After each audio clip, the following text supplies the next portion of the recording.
Hello everybody, in today's video I'm gonna make my content pretty much exclusively about IRL maxing.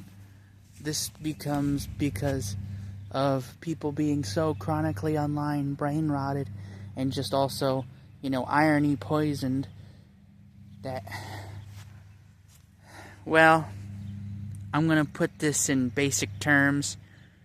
You motherfuckers really need to learn a lesson.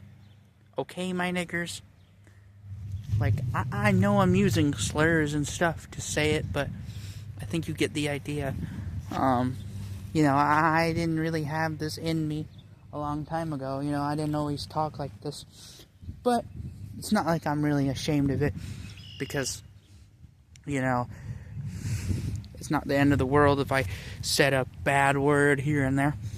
But anyway, I just wanted to let you guys know this, that I'm making IRL maxing content pretty much exclusively until at least the majority of people become offline, because the goal of being, an IRL maxer is not necessarily to permanently take you offline, although you can do that option, but that's not the goal. The goal is so that way when you do eventually separate your real world from your digital world, you can do something called leaving the real you for the real world, and the full version of that, your own director's cut, so to speak, version of you, to yourself and people you know personally the most, that know personally the most about you, that kind of thing. Well, anyway, the main goal is to help people who are chronically online be offline, so that way they don't have to be chronically online when they go online. It's just a window for them to express, an idea, a personality, a thought, rather than who they actually are in real life. Now, it may be an idea of who they are, but unless you know them personally in real life, from behind closed doors, in their private life, you're never going to really know truly who they are. And that's kind of the goal, Because if you're sharing all your personal information online and everything, even if it's like people you trust and stuff like that, even if it's like your close relatives, I got bad news for you. HR is calling, okay? HR is calling for your ass, because you never know, one day some message you think is completely private turns out to be completely public on, say, I don't know, the Tic Tac. But anyway, yeah, I'm gonna start doing some IRL maxing content, from this day forward, at least for now. I don't know how long it's gonna be, or how short it's gonna be. What all I'm gonna say is, think for yourself. Not just help yourself, but help others, so that way they can help themselves and help others too,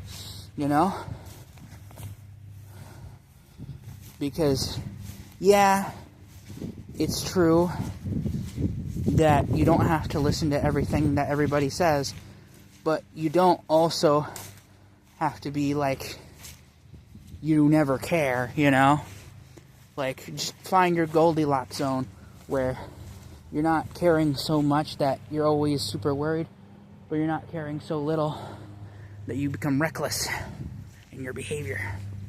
Well, anyway, yeah, I think you get the idea.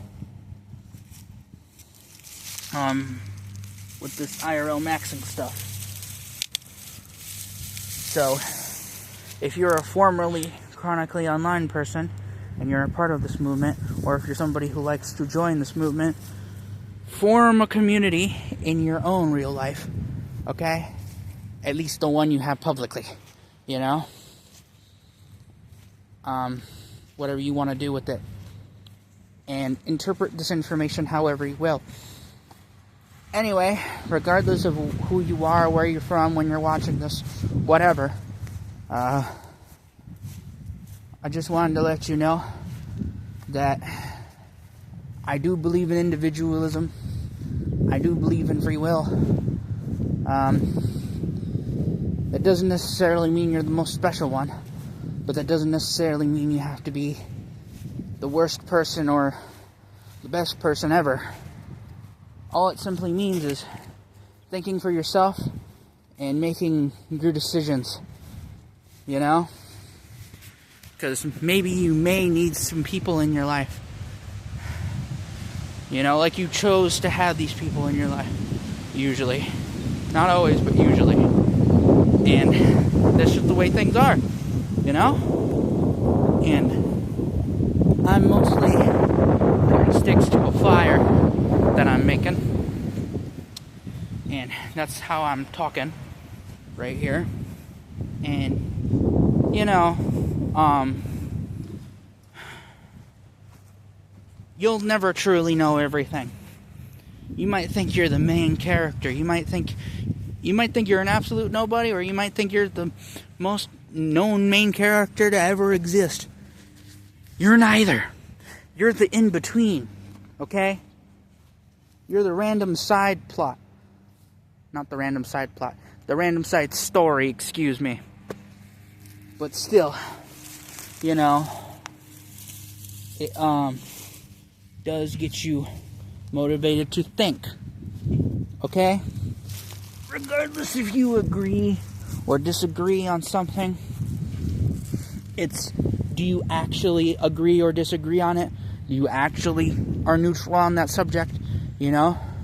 Or is somebody telling you to? Or are you viewing it from a certain lens because of your biases, you know? Like, what if your own bias, religion, spirituality, politics, sports, whatever bias it is, of whatever subject, of whatever topic, what if you're the bad guy, you know? Or maybe the good guy, you know? But what if you could be wrong, you know?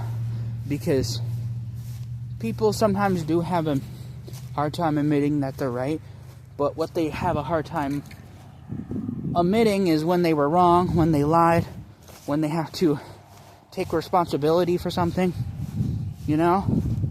That doesn't mean you have to take responsibility for every single thing that every single anything has ever done, but that does mean you have to take responsibility for things that you've done, you know?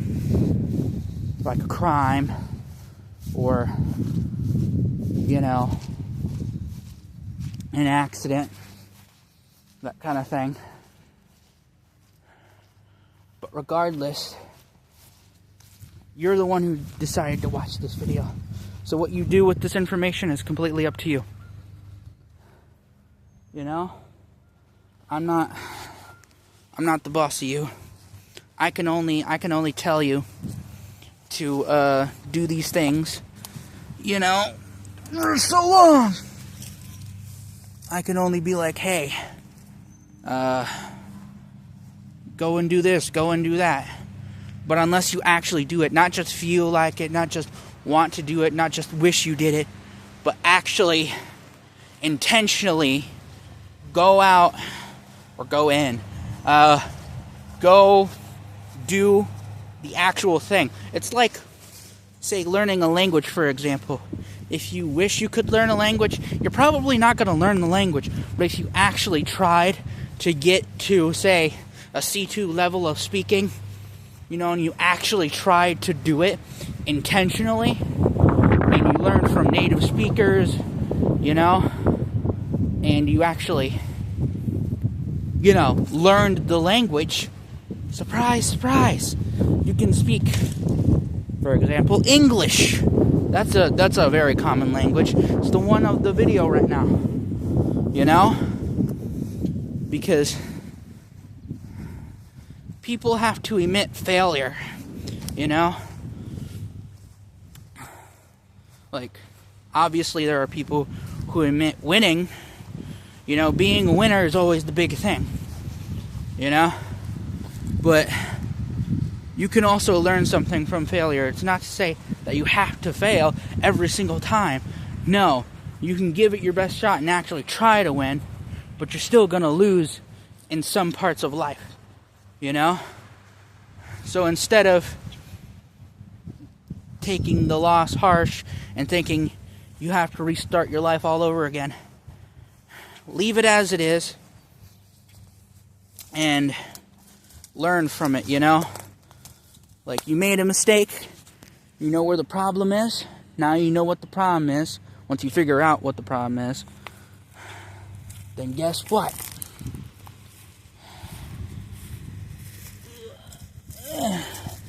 Then you have to figure out, if you know what the problem is, to fix it in order to know what you're doing. You know what I mean?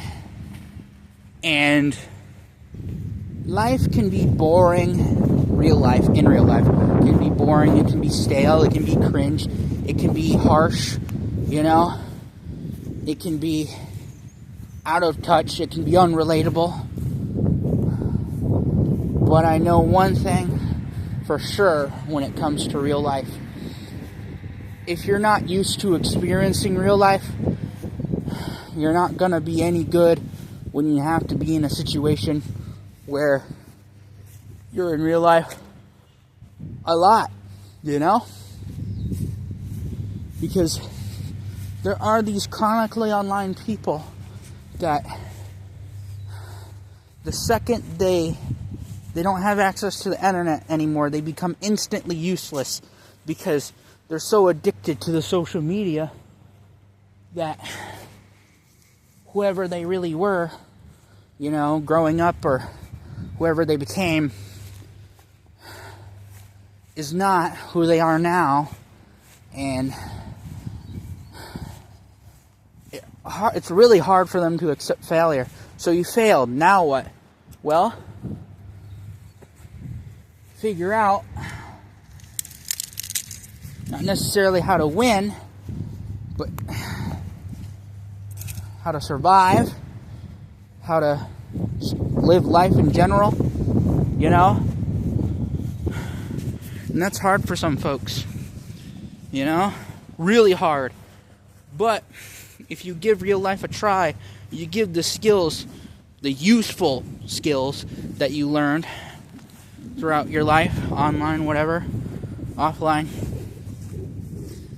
and actually put them to practice, actually put them to use, okay? Actually do the things you want to do, or need to do, you know? So it's very out there, you know? Really makes you wonder, maybe, just maybe, being chronically online is not worth it. Now again, I'm not trying to permanently take you offline, okay? There are good things to being online, like communication and knowledge about whatever's going on in the world, but, you know, don't try to take it from the news too much. Besides, you know, the weather, obviously, because that's the only time you really know when the news is lying, is the weather, you know? Anything else, unless it's like a, you know, an obvious thing that you have to acknowledge right there in the immediate now, you don't watch the news, okay? I don't care what bias it is, any news station, do not watch it, okay? Unless you're forced to, or you're in a situation where you're on the news, I wouldn't recommend it, you know? Don't touch kids inappropriately, that kind of thing, or adults inappropriately. Don't try to commit crime, and you're not going to be deemed a criminal. That's if, you know, things that you do where you live, whatever country or nation you're a part of, means, you know the laws. You don't have to know every single law, because there's a whole lot of them in some countries, some more than others. But that doesn't mean you should ignore it. Like freedom of speech, freedom of expression, freedom of religion. Things like religion laws, racial laws, sex laws, laws for laws, bills, taxes. Not Texas, but taxes. The things they make you pay for. All that crazy stuff. Well, anyway, there are many problems, in the universe, in Earth, on Earth, many problems to be solved, many problems that don't need to be solved. But not everything is a problem. Not everything is a solution. As they say, if it's not broken, don't fix it. That kind of thing.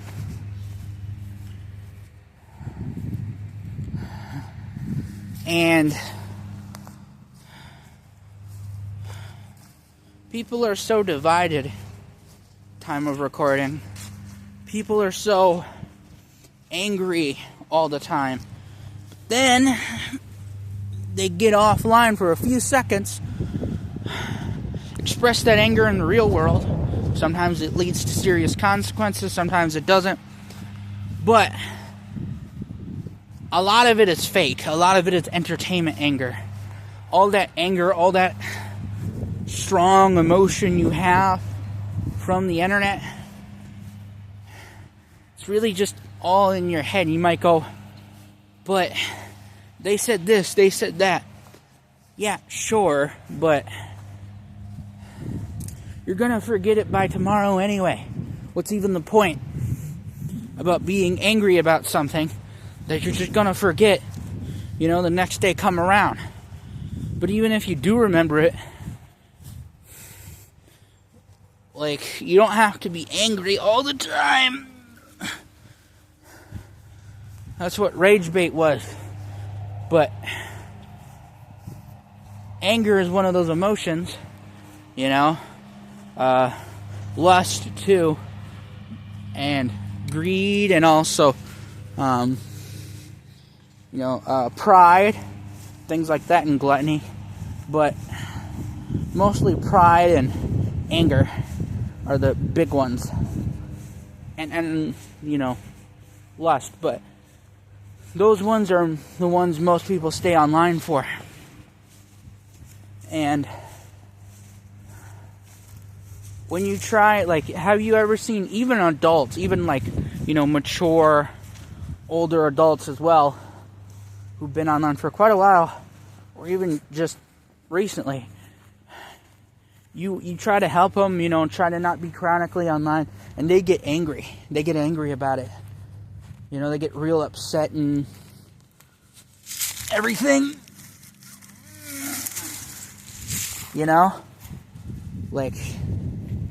They come over and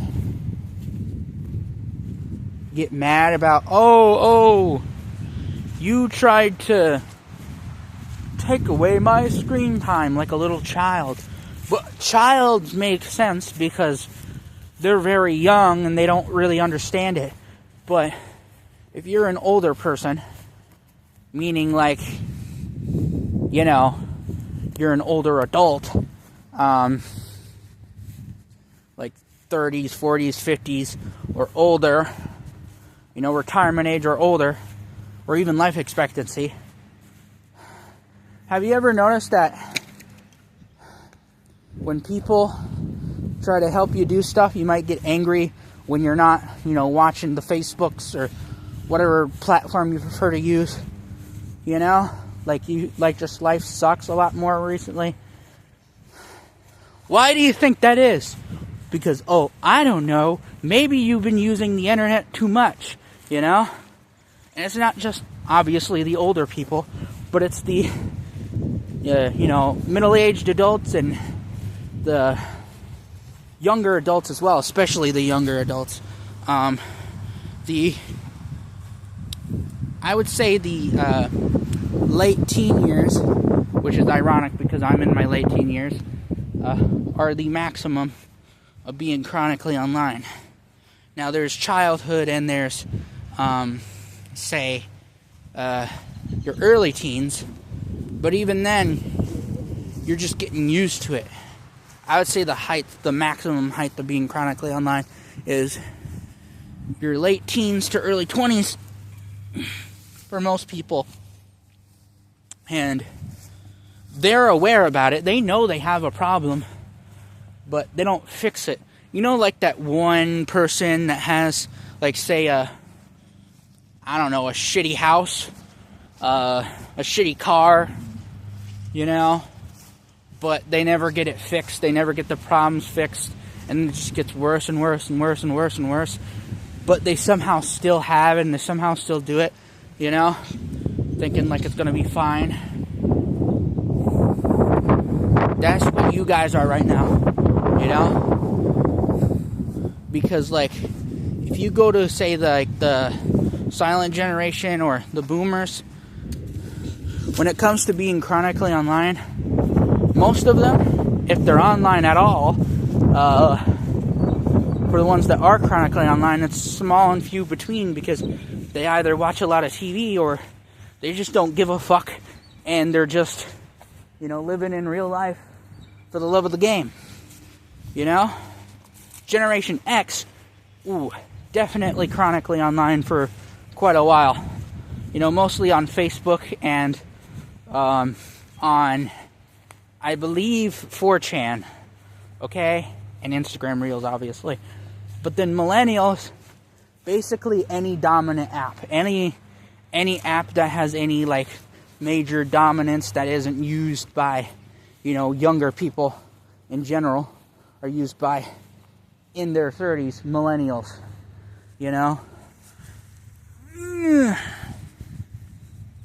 And these millennials are on Reddit, Discord, YouTube, TikTok, Snapchat, Spotify, 4chan, Instagram, Threads, the X platform, not the inappropriate, not the porn one, but sort of, but the one with the Elon Musk on it,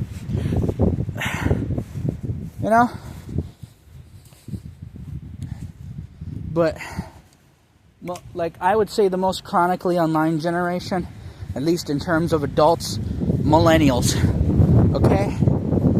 Because, yes, a lot of Generation Z, my generation, are becoming adults now, are in either their late teens or early 20s, most of them. Some of them are in their late 20s or even getting into their 30s, but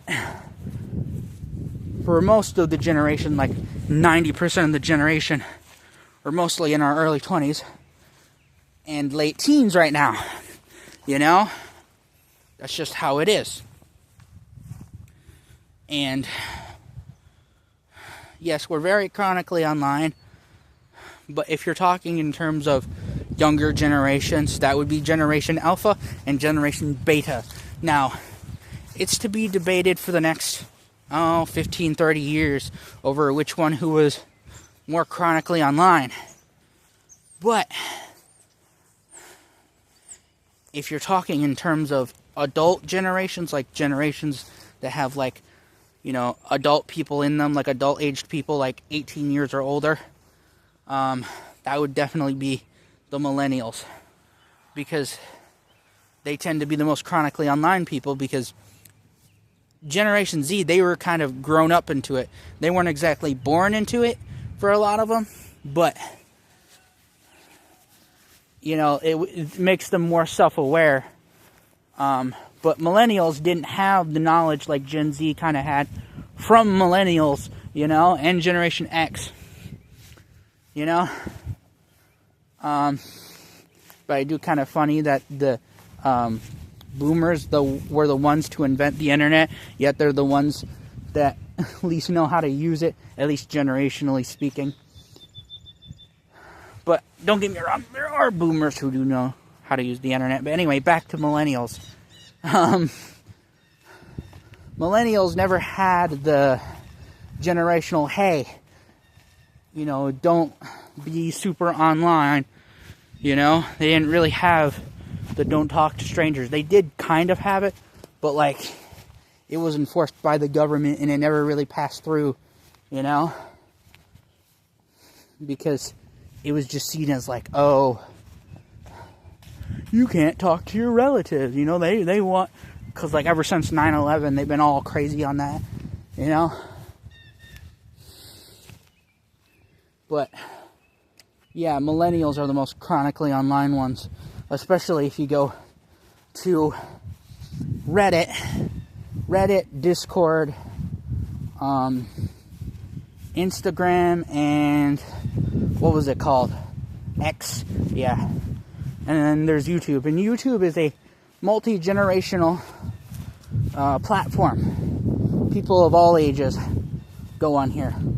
So all generations of chronically online are on here, in all forms of the spectrum on here. Autistic, you know, political, religious, sports, anything really.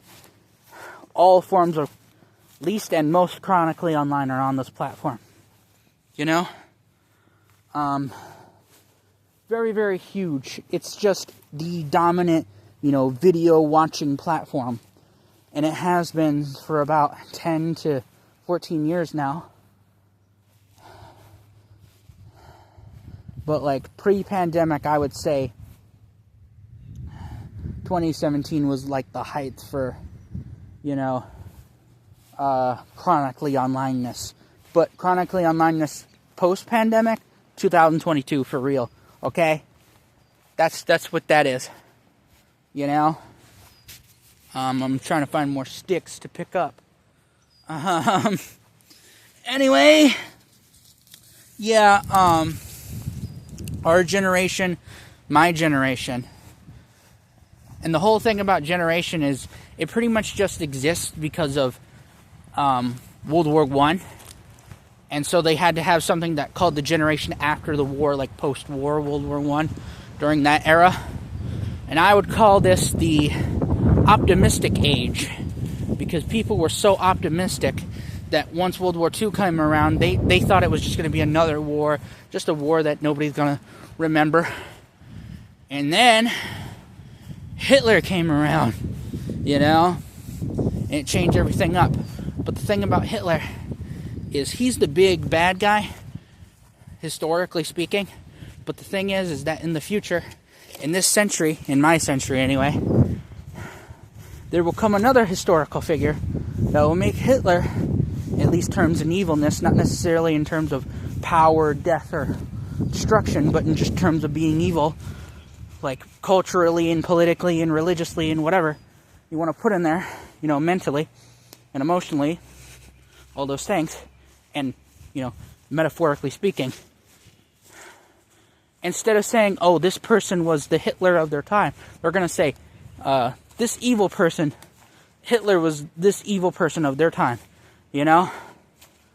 Somewhere around 2025 to 2055, this person is either born or is now growing up.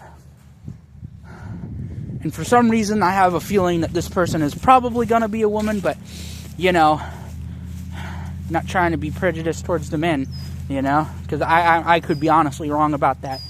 But there will come another figure that will just make Hitler look like another evil historical figure, you know? Like, it won't be as in there. And right now, we're just in the phase where it's starting to turn that way. But we need, like, that face. We need, like, that person to come around.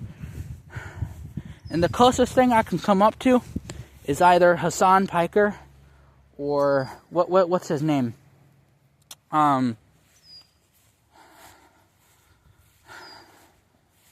Oh, I don't remember his name. Oh, Nick Fuentes. Yeah, that's right, Nick Fuentes. He's a troublemaker.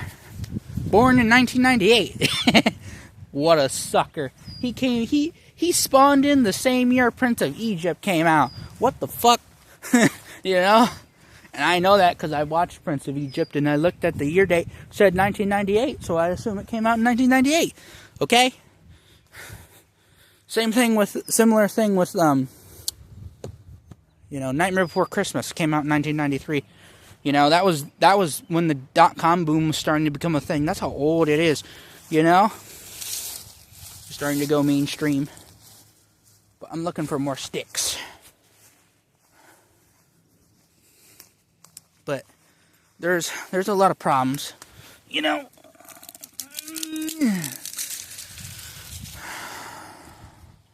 And you might ask yourself, well, all of this talking, what does this have to do with IRL maxing?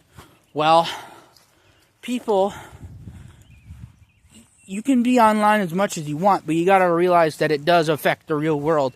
Like, if you're not paying attention to what's going on in the real world, you might not be aware that there's probably a bunch of ants in your room, you know? There might be a war going on around you and you're not even aware, you know? There might be a flood. You could be driving, you know?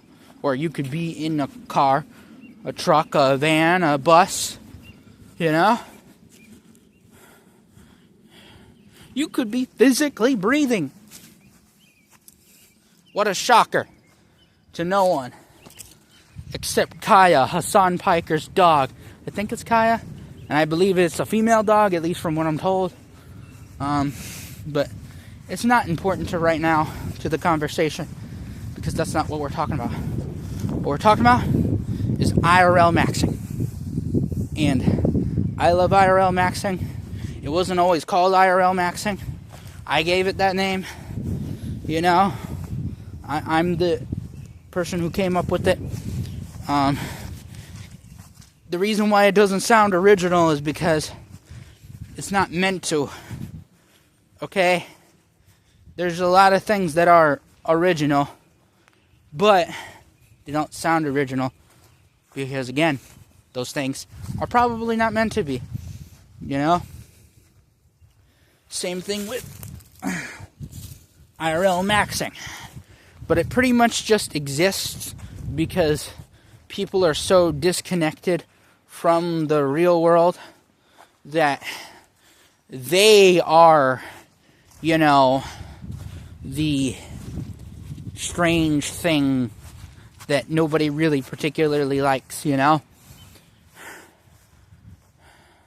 And it's not like you can just, summon a private server all of a sudden, you know? You don't have to be listening to music all the time. You don't have to be doing things. And I doubt you're, like, directly watching this video. That's fine if you're doing dishes or doing chores or something, watching this. I'm fine with that. But it's like, if you're doing that on top of listening or, you know, playing some other game or something. Yeah, I'm talking about you playing Roblox or Block Blast or Minecraft or whatever game you're playing. You know? With all that weird stuff going on.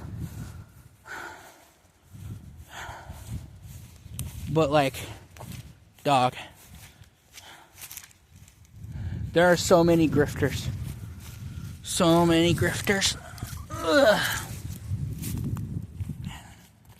In the IRL maxing community. You know, like, there are so many people who say that, you know, they're IRL maxers. There are a lot of people who say, hey, I believe in this, I do that. But behind the scenes, and I met these people in real life, so I know what I'm talking about. And this is my field. This is my specialty. So, you know, I'm aware about this kind of stuff. Basically, I'm obviously not a grifter. I actually believe in the stuff I'm saying, you know? like unironically.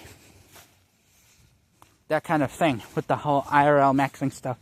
But these people, they're basically just doing it for the fame, doing it just for the money. Like, it's okay if a part of it is like, oh yeah, you're doing it for fame and money, in the sense of like, oh, you want to get your message out there, you want to get the IRL maxing movement more bigger. I get that. But if you're not doing it for the IRL maxing movement, but you're doing it to just grift, you know, just to make money, just to do this, then it means nothing, you know? And it means you're basically just being a sellout of the movement, you know? And speaking of, too many celebrities are sellouts now. And celebrities are kind of irrelevant. Unless they're like electronic celebrities. By that I mean like, you know, popular online. But, you know, it gets hard. And I'm you know, a semi-celebrity in the sense of, you know, specifically the IRL maxing movement. But there are some people who just do things just for the fame, you know? Just like there are people that don't really care, that are very filled with pride and don't really care what other people say. There are also people who care too much about what other people say, you know? And it really sucks. Sucks ass. Sucks ass dookie. You know? Like, the internet used to just be a thing you could go and explore sometimes, you know? You might not have been on there every month or every week or even every day, you know, which is shocking to some of you. But at least you felt like an explorer. At least you could say, oh yeah, the internet is taking me somewhere, you know? It's taking me to a journey that I want to be a part of. It's taking me to a world I want to be in, you know, at least temporarily. You know, you didn't get these people who are so chronically online that even as they're sleeping, they're on their fucking screens, you know? Scrolling with their short form content. I mean, there are, you know, chronically online long form content watchers, but those are a lot less common. You know, I would say it's like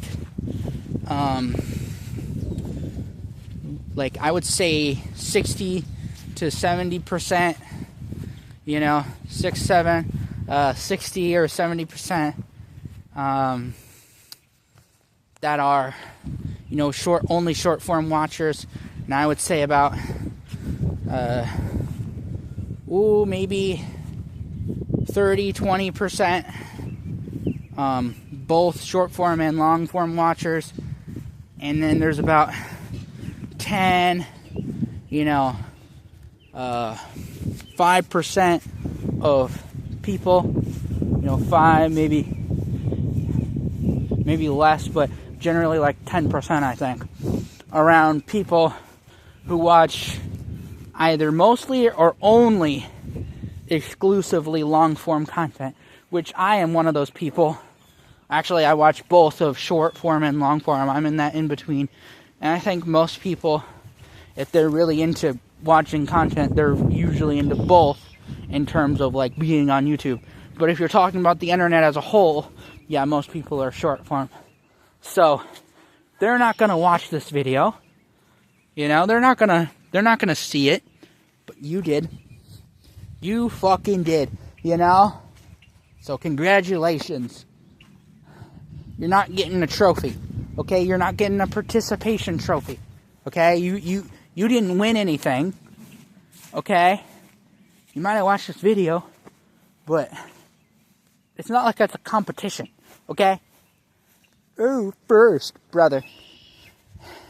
You're the pajillionth person, the trillionth person, probably, to say first on the video, Because it's funny, because you'll be watching a video that you think is really, really brand new, and then all of a sudden, after you type first into the comment section, you see a video that's in years ago, not a video, a comment a comment in that comment section that says years ago on it.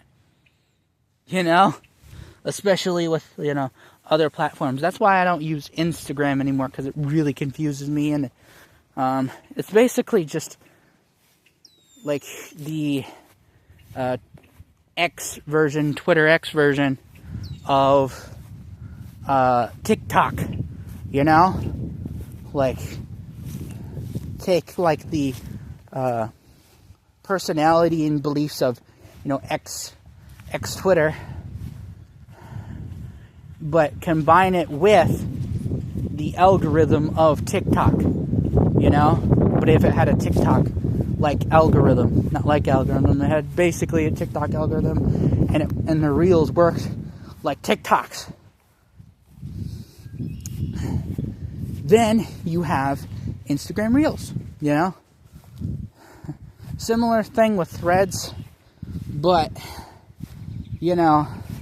not so much with the, Twitter X opinions. You know what I mean? The X opinions. I don't really mind calling it X, it's just whatever. If you're still mad about that kind of bullshit, yeah, you chronically online, bro. There's nowhere else to say it, okay? Like people who are still mad about it. It's not like fucking, some random thing, But I do kind of get it, but it's just stupid, It's just stupid to be mad about. Well, anyway,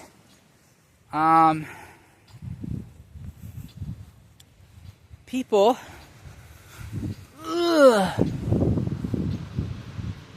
love their brain rot. They love their porn. They're gooning, as they tend to say in my era, my generation, my time period. They really like to goon. To the whatever, But the algorithms are hyper-specific now, or hyper-personalized, meaning that you, as an individual, even if you have,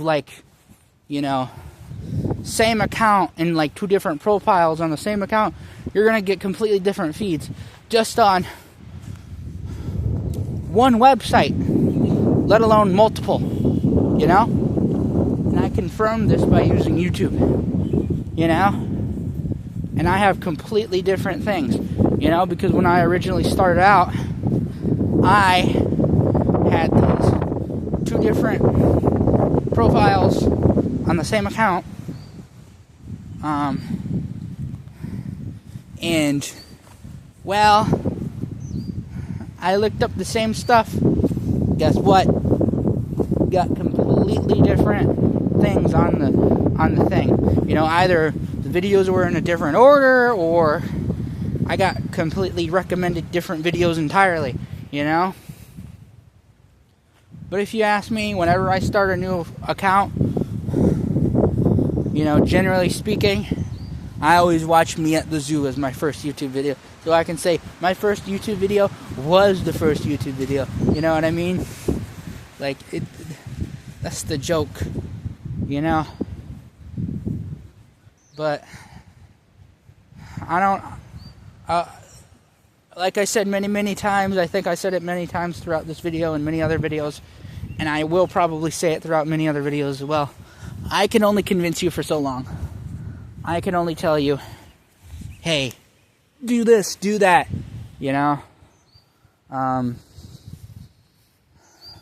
can only recommend it to you. I can only tell you these things. Eventually, at some point, you're gonna have to just figure it out yourself, and maybe figure it out with other people if you choose to, if or when you choose to.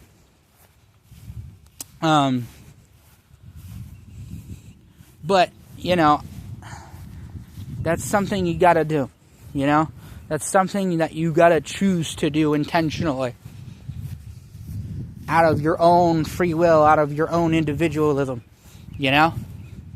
Out of your own existence, where you actually want to not just, you know, do the things that you remember, but intentionally go out of your way to remember them, you know? Like, it's not a gotcha, it's not a fucking Nigaboo Joe or whatever, but it is one of those things where you gotta be able to get through real life. Because if you don't, it's gonna come to bite you back in the ass when you have to be in a situation where you have to be, you know, a lot of the time offline, you know? But again, I'm not trying to force you, and who knows, maybe you'll never have that situation where you'll have to be offline a whole lot, pretty much all the time, or almost all the time. I'm just saying, like there's no need to be forced into it, you know, to force yourself to be online all the time, you know, to think, oh, I have to know the latest news, the latest drama, the latest, you know, commentary slop bullshit, you know? Like, it doesn't have to be this way.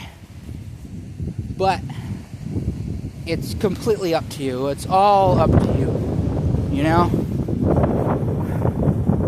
Like, it's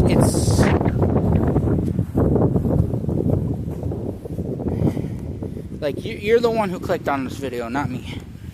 Okay, like, I do watch my own content, to be fair, but, like, because I'm not trying to be a hypocrite here, but, like, what I mean is, if you're watching this video, you're most likely my target audience, you know, even if you're not subscribed to my channel. Probably my target audience, okay? If that means you're a good person, then you're a good person. But if you're an evil person, you're an evil person. There's nothing I can do about it. That's your, you know, choice to say, hey, maybe I do things wrong. Maybe I do things right. But one thing's for sure. You're not the fucking main character, okay? You may not be some random NPC or something, if that's the case for you, I don't know. But you're definitely not a fucking main character, okay? And look, again, I'm not trying to be a hypocrite in this situation. It's not like I'm a main character either. Nobody really is, alright? It's a goddamn soft world. Soft world is the metaphor for a world where, like, instead of, oh, it's strictly defined this way, like the Lord of the Rings, like, that's a hard world build, where it's, like, strictly defined, and it has these meanings, and it means these things, and they do these kind of stories, like, that's what world building in that way is. And then the other one is, like, where basically it's completely undefined, it's completely up to you to interpret it, you know, that kind of story.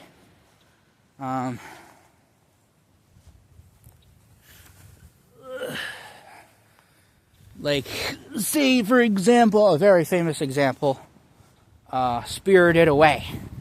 Spirited Away is a movie from, like, I want to say 2001. Well, it came out in 2001. That is a soft story.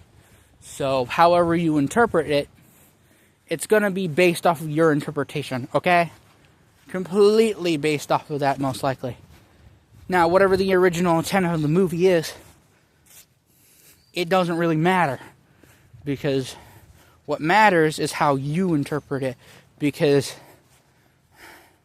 yeah, sure, you might not be the most important individual to ever live.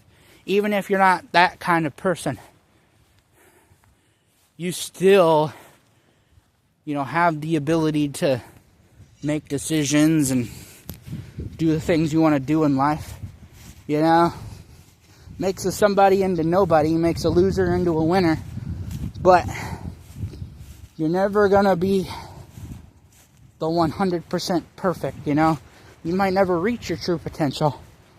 But as many things, just like winning, you can, again, many times, like I said before, learn from losing, you know? And we're in the soft world, you know? You may not realize it because it's all lame and bland or whatever, but that's kind of the point. Like, why is it this way? Aren't you curious? Don't you want to know what this world is? You know? Don't you want to know what this world was, what this world is right now, what this world could become? Go find out in the real world, you know? The actual real world, okay? Not just the metaphorical thing your teacher used to say, you know? Or your teacher says. Or your teacher says. But man, a lot of these fucking sticks. And this is related to IRL maxing, what I've been saying, you know. But people are eating unhealthy or barely eating at all, you know. Like, there was the fat positivity movement, stuff like that. But a lot of the big people of it,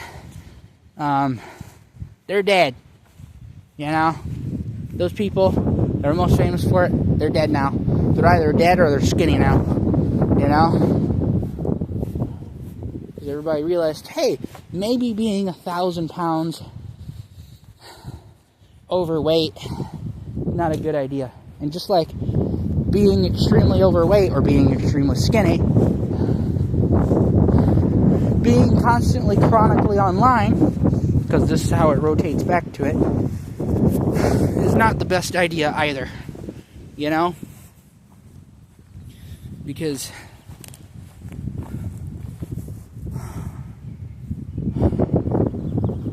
it really messes with your head. Just like how fat people during that time were really, really obsessed with gluttony, being really fat and eating a lot of food. You know, just eating a lot of food, eating a lot, you know, getting a lot of weight.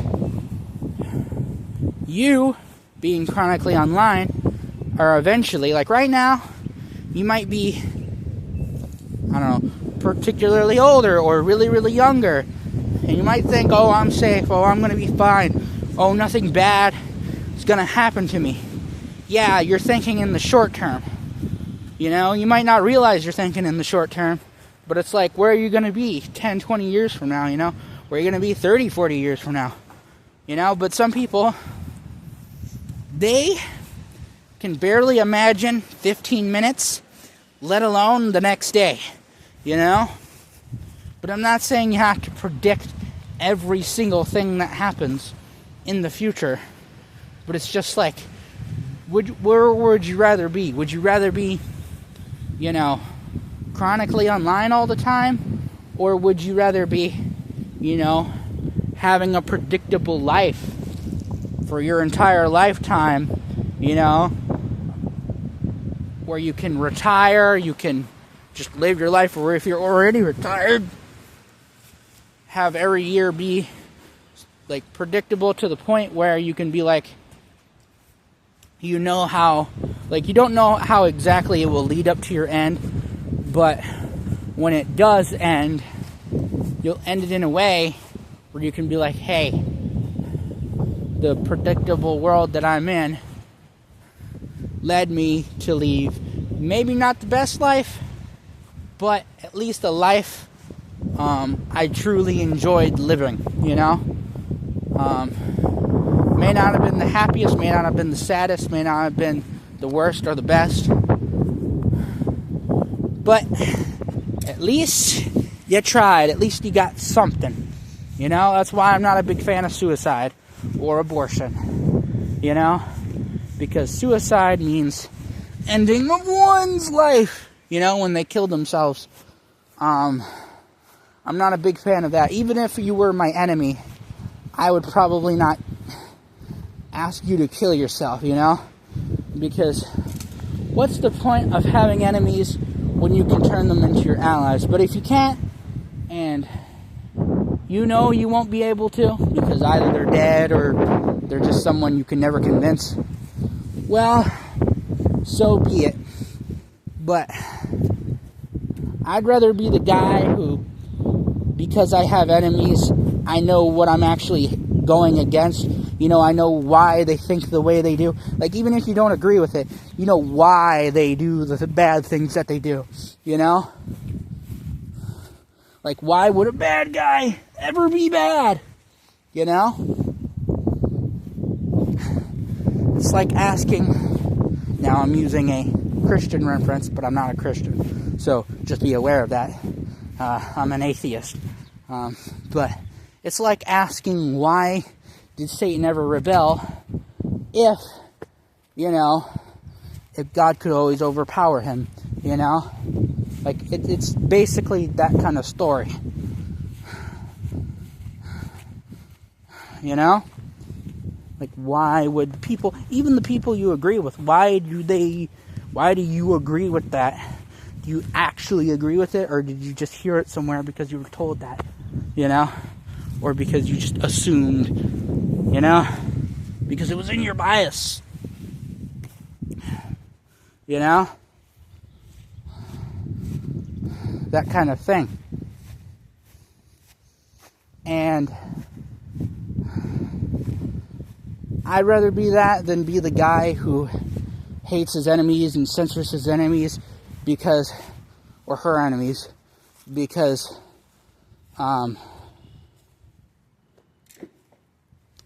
you know,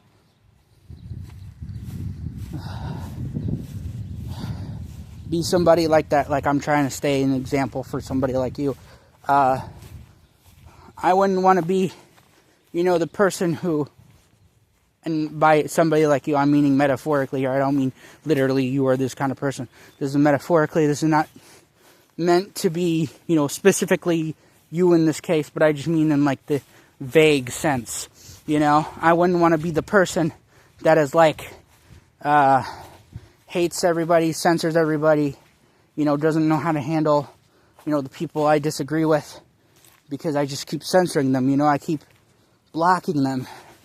So one day, when they become eventually uncensored, if they do, I don't know how to go after them, you know, I don't know how to talk to them, or in some cases maybe attack them if I absolutely have to. But even then, even in those kind of situations, it's like, why? You know, why would I ever do something like that? Why would I ever go around just randomly attacking people? You know? Like, who does that? I know. People with irony poisoning. What is irony poisoning? Basically, I think I said this earlier in the video, but basically, when your humor gets pushed to a limit so much that you start, you know, thinking that it's funny to do bad things, you know? Like, it just becomes an absolute thing to do, to the point where you might legitimately kill people, or even yourself, over, you know, a meme. Like, you know, humor meme, that kind of thing. Like a meme you're meant to laugh to, is what I'm saying. Like, that can happen. But I'm not saying you should take everything too seriously, but I'm not saying you should take everything ironically, like what I just said. And there are looks maxers, there are people like that. I don't like looks maxers at all, you know? Like, I used to really be into looks maxing, despite my looks, ironically enough. I used to be really in that shit, until eventually, once the red pill movement died mostly off, and I was sort of in the blue pill movement at that time, but it was different, you know? And,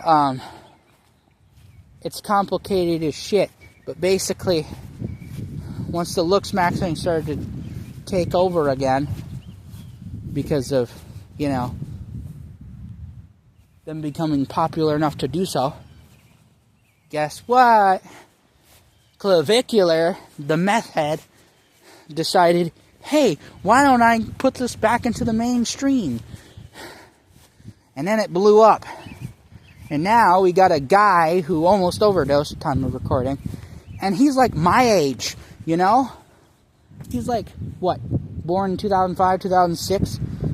Possibly 2007? I'm not sure. You know? I haven't really looked that up. But it's kind of funny knowing that, you know? Knowing that he's like around my age. Because it's like, brother, you're my same generation. You're my same age. You don't have to be ruining your life. Not everything is meant about looks. You're literally the sin of vainglory, as the Christians say. You know? Specifically Catholics, but I learned it from Horn of Trent, okay?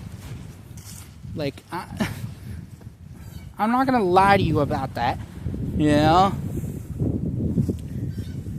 But it's not like the only Catholic I know, because Catholics are surprisingly, well, or not surprisingly, the most common denomination in all of Christianity.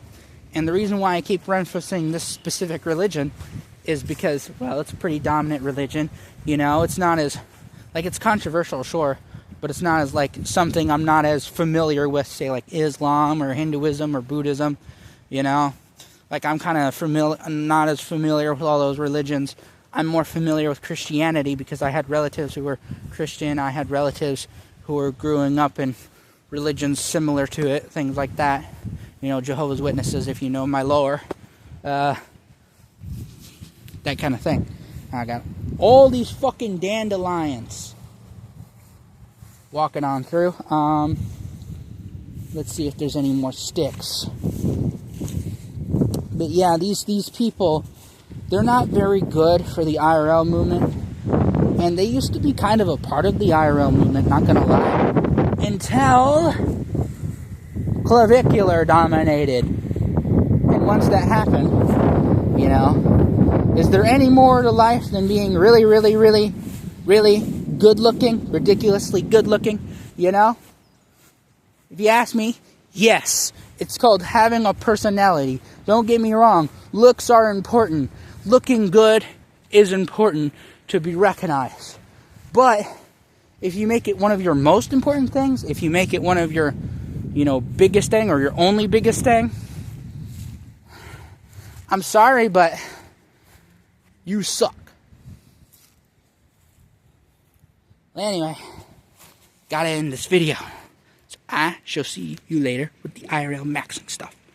Bye.